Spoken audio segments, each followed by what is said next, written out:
Well, hello, everybody, and welcome back to another special episode of We Watch Shudder. My name is Michelle, and who is here with me? Shorts! Oh, no, wait, my name's JD. I got ahead of myself It's there. Short JD. I was trying to anticipate what you were going to ask me, and obviously I have completely forgotten yet again that the first thing you ask is always who's here with me, whether it's you or me. Well, hey guys, now you have welcome to proven another... that you don't listen to what I say. You just prep with your own stuff. So Look, Michelle, I think wow. what we've proven is that I have no business being in charge of a podcast. Are you guys still with us after all this time of Spooktober shorts? What day is it as this is dropping, Michelle? You're the organized one. Help me out. It's late October. late October, something I don't like have the dates in front of me. I got a calendar. I can tell you this. Hey, it's October 25th. Nice. Everybody's like, oh, well, let's turn this one off now before it gets any worse.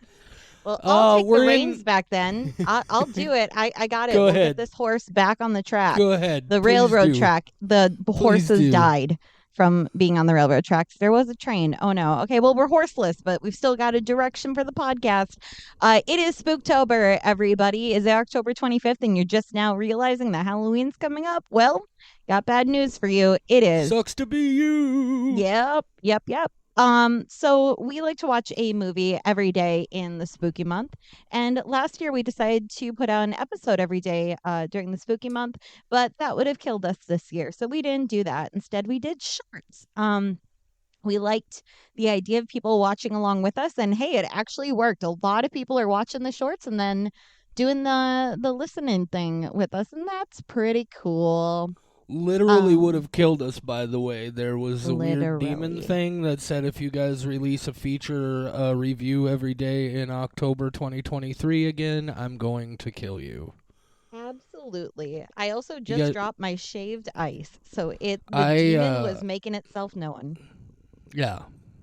Yeah. I don't know what made me think that was a funny thing to say. But Oh, I that thought it should was tell funny. you- I thought it was hilarious until I dropped my shaved ice onto my... As soon as it came floor. out of my mouth, I was like, what are you even talking about, JD? Okay, Michelle, you go back to being in control. You're talking about the demon that we made a pact with in order to make our podcast not the worst podcast of all time, but also not the best. He's not a great demon. He did what he could. Hey, that's not fair. Pazuzu. His name's like Pazaza. He's a knockoff brand. It's kind of sad. His name's Don't Goop.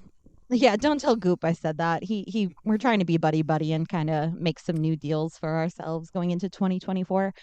So yeah, we do shorts in Spooktober, and for the next 3 days, including this one, we decided to make this a chunk of very weird, partially enjoyable, partially nightmare time, and we watched 3 Adult Swim shorts, including today's Opal, Jack Stauber's Opal. Yeah, just cooking through some miscellaneous Oh, please don't talk leftovers about and cooks things yet. no, too many things of that didn't fit into to our other themes earlier in the month. And this one is actually where this idea came from. I was just telling Michelle before we started recording that I actually saw Opal for the first time on Max. Just completely neglecting to remember that Max is also where a lot of Adult Swim stuff streams. And I didn't realize it was an Adult Swim thing. And so I put it on the list because I was like, this thing is weird. We should definitely talk about this in the shorts month. And then I found out, when I was looking for a link for it, that, this is an Adult Swim thing. And that, of course, triggered me to a couple of other things that we're going to talk about coming up here. These next 3 days, I think, definitely more in what we would call the horror-adjacent realm of our world here, but when they go, they go, and I think we're gonna have some interesting conversations here. Michelle, had you seen Jack Stauber's Opal before we watched it for this episode? I had not. There's apparently a lot of Adult Swim shorts that I missed. The Room Shakalaka phase was mostly the Adult Swim stuff that I have seen. Okay, So I'm gonna go back and watch more of them. So I mean, it's been a long time. This is a new one. excellent.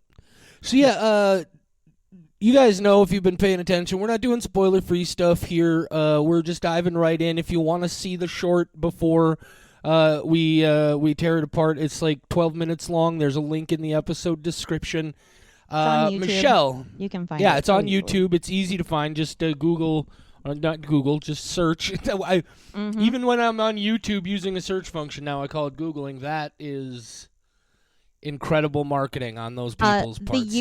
youth now call it searching it up. You search it Oh, up. oh, That's what my nephews have taught no me, cap. so I'm hip with it. No cap. No cap, fam, bruh. Please No, so don't ever it's let me search it say up. that again, Michelle. No cap? I say no cap. The problem is that I use TikTok lingo ironically, and then it becomes part of my life. I've been saying dope a lot, and I hate it. I said dope Oh, like it's 20 dope. times yesterday. Oh man, it I say sucked. dope a lot. I Yeah, do but say I dope a I lot. said it so many times in one day because I was like, ha, dope. And then I just That kept would saying it's be a fun word. that would It's a be a fun word. cool name for a rapper, Sir Dope a lot. Anyway, Michelle, Okay. I'm going to ask you, in an attempt to get this back on the rails, Uh-huh. to do that thing you do where you summarize the plot Yeah. for the movie for these people, because Yeah. I got to be honest with you, I'm not sure I could even do it. Oh, really? Okay, interesting. I feel confident I can do this one. So Opal is a little girl, and she wakes up in the kitchen of her house, and they're having cheeseburgers, probably for breakfast. And her mom, her dad, and her grandpa are there, and they're like, "We love you, Opal." And Opal starts dancing instead of eating a cheeseburger, and then she wants to go to the neighbor's house, and her mom's like, "Don't worry about that house." And then she's like, "Nope, I'm going to that house." So she goes in, and there's an old guy, and he's blind, and he loves TV, and he calls her Claire, and then she's not Claire, and the old man falls out of his chair. All of this is accompanied by music, for the record. His is my favorite jam about why does breathing look so easy on TV. It's a real good jam. And then she runs upstairs to get away from the grandpa dude, and then she runs into a man who's surrounded by mirrors because he has been rejected by society for being too ugly, and now he's just obsessed with himself, and he does a whole monologue and then a song, and then he realizes she's not Claire, and she breaks the mirror. Then she runs into a room, and then there's a woman who is on a lot of drugs and or alcohol, and then she sings a song about how she just needs a child to love and that she did something wrong in her life. And then she realized that Opal is not Claire. And then Opal runs into a room upstairs, and she looks across the street at her house, but her house is not there. Instead, it is a billboard with a little girl advertising Opal's Burgers with her initial family. And then she has a little bit of a breakdown, and now she's back in the kitchen with her initial family. Turns out she was Claire all along. The end. Yeah, that pretty much covers it. Yeah. That's Jack Stauber's Opal. Oh, This is once you understand what's going on here, this is it's kind of bleak. First things first, this is most people just lump it in and call it a stop motion animation. There's definitely more than just stop motion going on here. They're clearly like and even in a single frame, they're like editing like claymation with, I believe, some live action footage to form a larger, complete image. Mm-hmm. And visually, really enjoyable. It's a unique style. Again, I think it's perfectly suited for the short film form. I don't know how much of this I could handle beyond just this little short amount. But things. I was just listening to another podcast earlier this week, and they were talking about how things should just be able to be as long as they need to be, and it shouldn't matter what that length is. But That's what she said. oh, fuck you.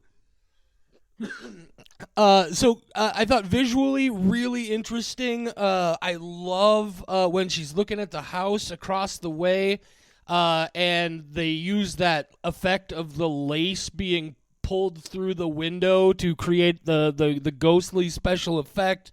I really liked that. I like how this is very much it's about an oppressed child with a terrible life, and the people around her just don't seem to really care. But they're also, this is more, to me, this is almost more about just general neglect of a child than necessarily aggressive abuse. Would you say the same? Yeah, absolutely. They're all caught up in their own lives and they don't care what Yeah. Opal's up to. Thanks for making me watch something super depressing for Spooktober. I guess it definitely is horrifying, and I just have to bust in to let you know. Wow, Yes. you found this visually appealing. I found this visually upsetting. I hate claymation. Fuck claymation. It scares me. It makes me Yeah. feel so uncomfortable. And they take claymation, and all the family has exaggerated breathing and Uh human huh. hands. I haven't been so freaked out by human hands since Helen Mirren in Cats, where she had her human hands and they forgot to CGI out her wedding ring. This was upsetting. It's upsetting. Okay, you may continue. Ugh, No, ugh, made me nauseous. Ugh. I guess I should say I don't necessarily disagree with you, but it's definitely a horrific visual display Ugh. in a lot of ways. But no, I definitely I was. What I found interesting about this is the way it plays out. Also, super cool that it's a musical. You know, it's a short musical horror film. On top of all of that, I thought all the little musical bits were interesting. But also, I think it's just weird enough that I didn't latch on to what was happening until even kind of after. Like, she's already seen the billboard, and they're like, it took me a minute to really piece together what was going on here because I was just caught up in the weirdness of it all. But just, not too much longer after. I just thought it was again a really excellent exercise in visual styling, an incredibly bleak story, but presented in a very unique way. Apparently, Jack Stauber has done a variety of different film work. I definitely want to go and check out some other stuff that he has done. Also, apparently, a musician who does a lot of different kinds of music, including writing all the music for this short, which is, man, it's some weird fucking music. Which was your favorite? I think my favorite song is probably the grandfather's song about why does it seem Yeah, so easy to breathe on TV. I that's the was best just one. like, It yeah, is so good. it was really something, and it definitely has that extra impact of just being the first one. Unless you count, obviously, there's that little bit of singing at the See you, beginning when Opal. the parents and the grandfather are singing to Hmm. Opal, and even that, like when I first heard that, I was like, did he find some just old recording of a weird song and just like that was the root of the idea and then he took that and developed it into this concept around is that why and no it's just he's a weirdo and he makes in the most complimentary way. Please allow me to clarify. I just realized I called him a weirdo. But I no, mean, he I did think all the anybody who made this would be classified as a weirdo. So and good understand job. when you apply that label. So no, I guess not really even a lot more to say about it. I thought it was really excellent visual style. Again, I don't know that I would want something like this for a feature length film, but by the same token, I think Mad God is one of the greatest things I've ever seen in my life. So who knows? I guess it would all depend on the story being told and the ideas being presented. But I had a real good time with this one. I think if I was going to give it a score, I'd go 4 skulls out of this one. Okay, four skulls from JD. I have not given too much of an opinion yet, so I'm holding off on my scores. Y'all are gonna have to wait just a few minutes because I Tear thought it of up. something while watching this. I just gotta say, last week was our fan film series. We did a lot of classic fan film stuff. And this fan film about Skinamarink was so much better than the full length version. It's definitely give me Skinamarink vibes, but with a neglected. Oh no, I guess they're both neglected children. Fascinating. Thanks, brain. So yeah, Skinamarink style, but it's upsetting. It was so upsetting. My score. Oh God, because it's art. It's definitely art. And it definitely made me think, and I like the story, but it made me so uncomfortable. But it also was supposed to make me uncomfortable. Like, how the fuck am I supposed to feel about this? How do I feel about this? Okay. Okay. But before Based, you go into any scoring, Michelle, you mind if I yeah. if I if, if I peel back into that here? Yeah. Like what kind of tell me a few things specifically that you found especially upsetting in this film. Because don't get me wrong, I Mhm. agree with you. It's very dark. It's very bleak. It's very depressing. But as much as I felt that, I myself never got to that place where I was just Ooh, like, okay. ugh. Like I don't know if this is something I ever want to see again. This is something that I think I would definitely show to other people and recommend. So tell me a little bit about where this got to you on that level. Yeah, so this is one of those visual art styles that has just always made me feel uncomfortable, and it like makes me feel itchy looking at it. There is a full-length film called La Casa de Lobo, or The Wolf House, that is very similar art style, and this gave me the same feeling. And I mean, there's just so much unnatural about it. It begins with her staring at her parents with these gigantic eyes, and then they're all breathing so exaggeratedly. And then she's watching the lace effect coming out of the windows made me feel itchy. It just makes me uncomfortable to look at it.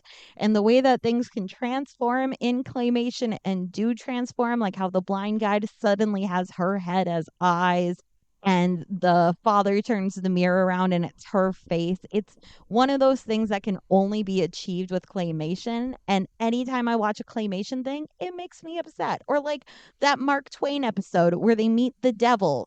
It's just that feeling with claymation. Gumby freaked me the fuck out. I don't know why people like Gumby. It made me so upset. The blockheads when they stole him Oh and the yeah, horse's name, like it's so upsetting. There's Pokey. just something about clay. Yeah, thank you. There's something about claymation that immediately makes me feel like nauseous.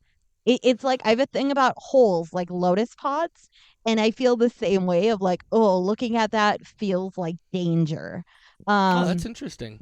yeah, it makes me physically itchy to watch this kind of stuff, which is then funny because Mad God, I agree, is one of the best Right. pieces of work that has been made in the modern era. But I think that works for me because it never is like somebody morphing into somebody else because it's a claymation style.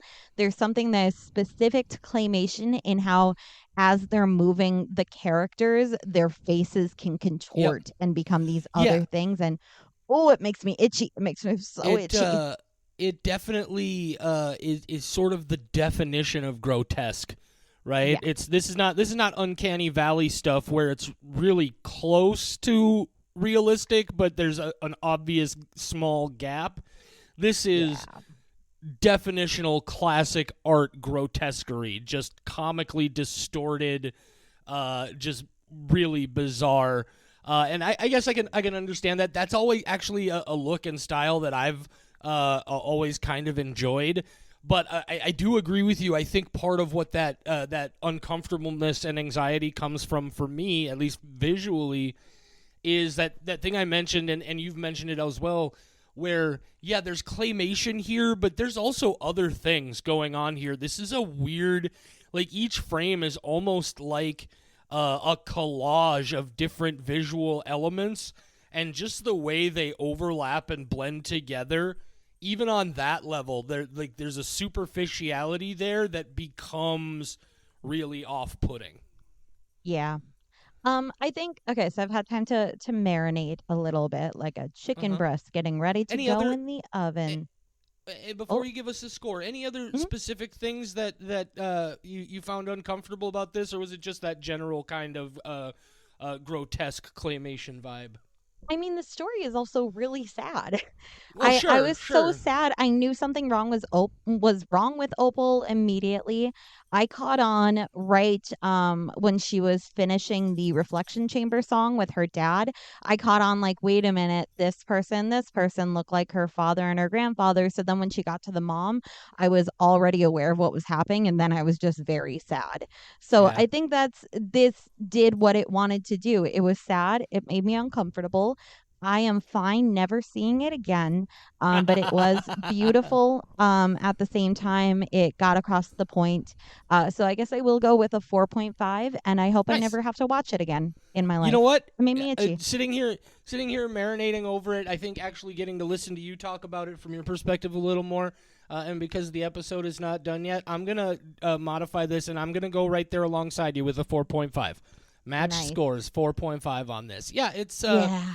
you're right. It definitely but here's what I appreciate about it is this is the thing that I feel walks that line just perfectly, right? Where it's definitely wanting to deal with really bleak, depressing, difficult stuff, but it manages to balance it respectfully and not make it feel exploitational in any way. Oh no, this felt like a drama piece. It was Yeah. very upsetting and very moving, and I didn't expect that from Spooktober because I had not seen this or heard of it before. So thanks for Before that, we, JD. You're very Appreciate the welcome. You're feels very from welcome. this one.